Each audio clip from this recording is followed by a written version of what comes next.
a market correction.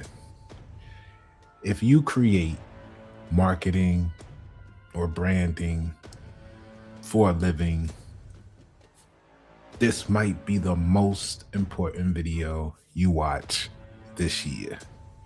Let's take a look at a summary for you. For those who are in a hurry, check out this post on my LinkedIn page. If you ain't already there, get there. Pasha Paroh, the signal, about 43 minutes ago. So if you've ever created content, again, for a client, and then something deviates, and you realize it's being used beyond your terms or expectations, this is going to matter for you. If you create marketing or branding for a living, this post is the most important post for you. It's like the cliff notes. Go to my page, get it, copy it, study it. All right. Creatives, as you know, I'm developing the industry from the thought leader position rapidly. A confusion here is payment doesn't equal ownership, right? And highlights here, here's the part most people were never shown. Under 17 USC 20 subsection 201A, none of this is legal advice, just entertainment purposes as we strengthen the core of our industry. Industry means skill, and we are the skill that not only grows national GDP, but we define the cultures and we leverage America on the global stage. And I just want you all in that position to be empowered to work freely on your projects without remorse or guilt, from applying yourself fully for our nation. So under 17 USC subsection 201A, ownership is automatically granted to the creator at the moment of creation. 106 showcases that the creator holds all exclusive rights to that work. Under 204, those rights do not leave the creator unless that transfer is clearly put in writing, which means the creator retains 100% of those rights by default until a valid written transfer says otherwise. And here's what most people don't account for, especially high performing top 1% industry like me. On the way to higher levels, right? When you're working with people in your neighborhood and you're thinking that your worth is only $100, you might not be thinking about this. As you want to enter the rooms with billionaires and high-paid legal teams, you should be able to write this yourself. All right. So residual value doesn't stop just because you stopped, right? Reports and studies, there's no definitive answer, but these are the estimates you'll find. It's a minimum of 6 to 9 months. If you've got a campaign turning and it's building momentum, moments of momentum, and you pull the plug you could probably expect the residual value from those posts when you start thinking about SEO, searches, all this sort of stuff, right? Like SEO teams really be, sometimes you got to look at it because a lot of times you got to look at it. The Facebook is driving the website activity, right? Because people forget that SEO applies to your Facebook posts, right? So when people read your post and go search, now it shows up on the website as direct or search. And those who really know Facebook probably have seen a reduction in organic social and paid social because of the recent changes as of November 2025 through February 2026 with Facebook and their algorithm. Okay. But that's only for the experts. You know what I'm talking about. But anyway, residual value window minimum 6 to 9 months, likely 9 to 18 months, high performance 18 to 24 months. So creators, when you are building a campaign and you stop, those posts are pretty much probably gonna, if you're good, still add value for 2 years up to, if not longer. And for creators who weren't aware, there are established legal principles, although this is not legal advice, entertainment purposes only, including unjust enrichment designed to address situations where value continues to be used without proper compensation. How many of you have seen this happen before? Statutory frameworks that account for unauthorized use reinforces that this isn't just theoretical. It carries real weight, real, true consequences.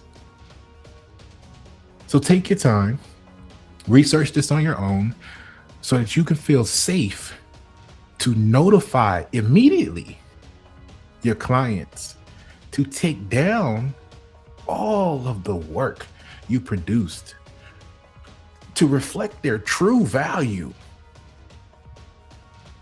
as needed when this stuff occurs in your life or your business's journey. A better standard already is available. It just requires you to know. And once enough people see, the whole industry adjusts. And that adds value because once the new standard is the actual standard, trust increases. And once you trust people more, you perform better. Once you perform better, value increases for what you do and what that business is doing. That should translate into increased gross domestic product. How many of you want to see your neighborhood grow in value? Start with increasing the standards. Look at the networks of people. You wonder why Pasha's not in BNI or Alignable or any of these things, because grandma always said, if you can't do for one, if you can't do for all, don't do for one. And when you look at people and the groups they represent, you gotta look at either the connection to moralities or is it a combined disconnection? Is it an acceptance, right? We know in corporate America that acceptance of poor practices is a traumatic experience in any culture from a leadership standpoint, right? It's almost like you're encouraging it. So we, the creatives, have the power to not only control the narrative, but to enforce.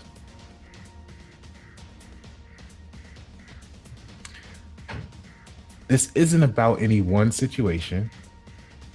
It's about correcting a misunderstanding across the industry. Because when creators understand what you own, again, the entire system starts to operate with more clarity, fairness, if that's a thing, and intent. And we know we can't depend on fairness. So you got to know this stuff, right? Because what kind of businesses say they actually do right by people and mean it 100% of the time? So you can't trust others. You have to depend on yourself, right? So let's take a look at the hidden problem that nobody's talking about. And if you are time sensitive because you don't have time, then you can part now. If you are of the constellation, we'll go over a few points here with the remainder of this experience, this exercise. But you create the value. The question is, do you actually control it, or who controls it? And most creatives get paid once, while the businesses continue using their work indefinitely. And when you speak to some of them, they feel few of them actually charge what they're truly worth because they don't really know the true value, or they don't feel comfortable in their self, whether it's their own quality of work they're looking at, whatever the case is, to request the true value. I recently did a video for a client. When you look at what the industry standard for that it actually is, if you were to use the industry cost in your pricing, that video alone would have been $40,000 to $70,000 easily all day long as a cost to produce. The way I produced it, even not even including my premium. So when you look at what a lot of you creatives, a lot of us creatives are doing, we know the power that we have, we know our talent, and a lot of us is trying, a lot of people starts their business with good intentions on something on a greater level. You want to help this in the community, you want to build a nation, you want to whatever it is, something greater. And what you're doing is a function of that, and you call that your business, right? So whatever that is in your mind you're trying to do for the betterment of the people, this type of shit gets in the way, right? It's not really the monetary for you, it's the impact of your accomplishments. And that's what makes you often take lesser in pay, because the word pay means to satisfy. You could put in parentheses or in brackets or separate it over there somewhere, especially when dealing with money. But pay doesn't mean money, right? So, or fiat currency. So the thing is, you don't enforce your value often because you're looking at the impact, right? And that's different for some people. Some people are going to say they don't even know that it's worth $20,000. They're going to tell you 2,000, and a business or client may negotiate him and her about how broke they are, or times is hard, and they might agree to 750. So they're doing it for 750 because they believed it was worth 2,000. But when you find out it's worth 70,000, what do you wind up negotiating for? Maybe you're negotiating for 4,000 at that point, right? And then if there's something that happens, maybe you have a clause that says, well, reinstatement is 9% of project value. Now, when you buy a car, 50% off, or you get that new t-shirt or pair of sneakers you wanted, 50% off.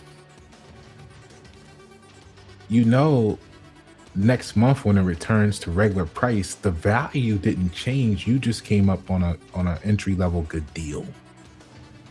So the project value doesn't, or the asset value, car, sneaker, whatever, doesn't change just because you got a great deal on it. Oh, so what happens if you have to re-enter the opportunity at what it's really worth instead of what you got it for? Which is really what most people are looking to do whenever they buy and sell something.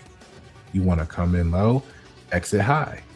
So that's why you seek to get a great deal on high value, because you recognize, you realize the difference, right? So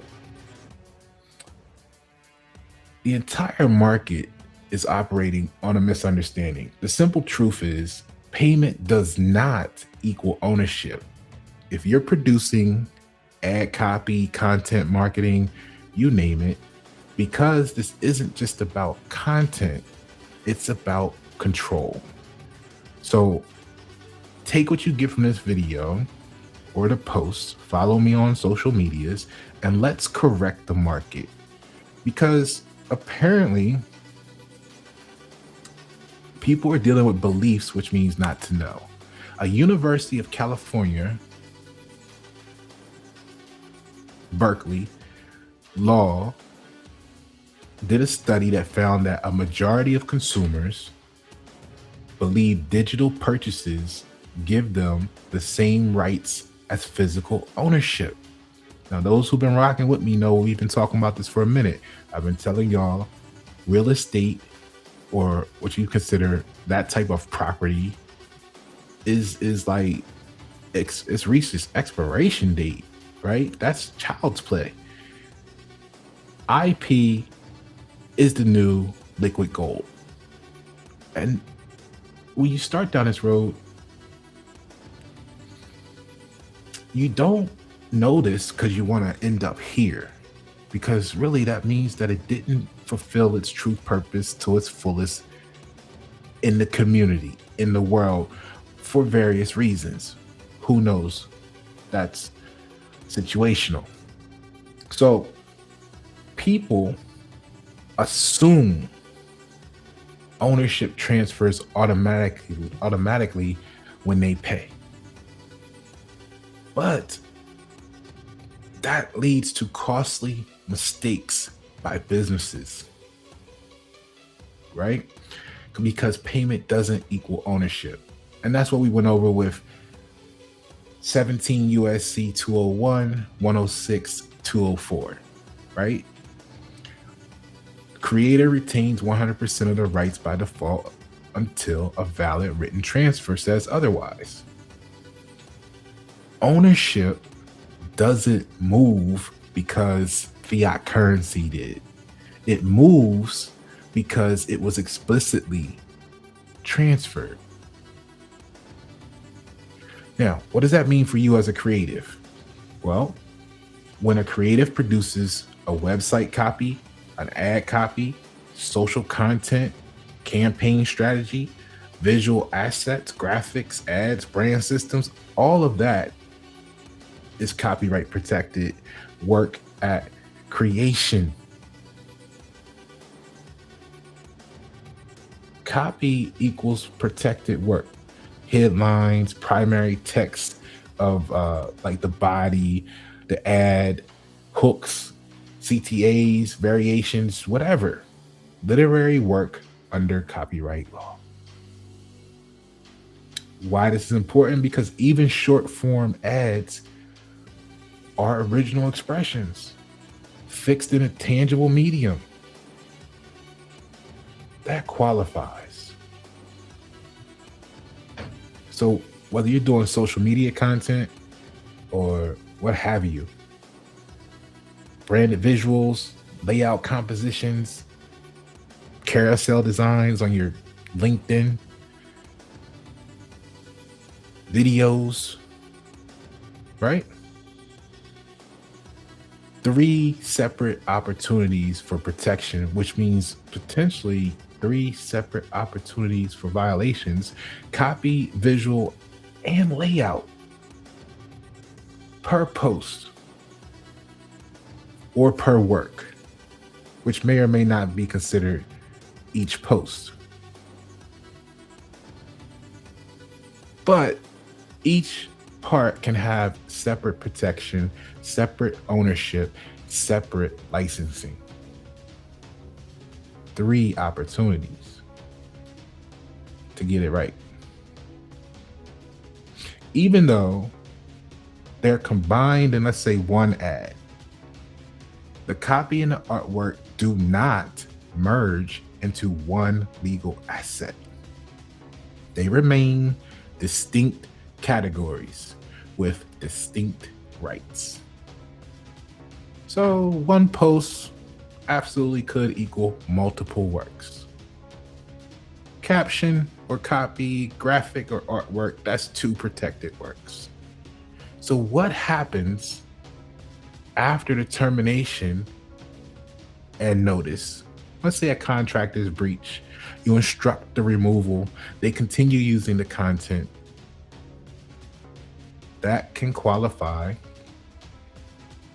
as unauthorized use. Potential infringement, possibly willful, depending on the facts, which is a whole nother level of, when you do your research, you'll find out. The more content a creative produces for a brand, the more critical ownership clarity becomes, because volume of posts, if you do 200 posts, that doesn't transfer rights. Only written agreements do. Signed written agreements. A single post, as we mentioned, could contain multiple protected works. What's written, what's designed, what's produced. Continued use after authorization ends doesn't multiply arbitrarily, but it can compound depending on how those works are structured and used. There's no precise statistic, right? Especially on a national or global setting. But let's just label it as ongoing commercial benefit derived from prior creative input. Studies like HubSpot, Hootsuite, Nielsen show that good content continues generating results for 6 to 24 months. I'm not average. I just made a post yesterday showing that I took a little junk removal company and grew its revenue by 49% year over year. 300%, over 300%, the industry benchmark. High volume content engine. I like to refer to it as luxury presence infrastructure. Residual value window minimum 6 to 9 months, likely 9 to 18 months. High performance, probably where I'm sitting, 18 to 24 months of value. Stored kinetic energy.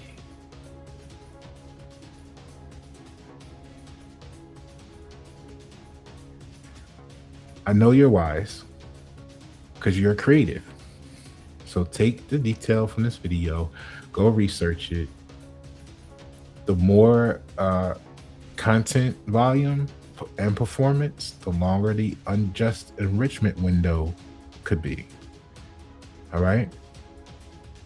Look at your craft. Look at being able to articulate this stuff about your craft as part of being good at your craft. And let's go change the world. Pasha, Paroh, The Signal. You want a copy?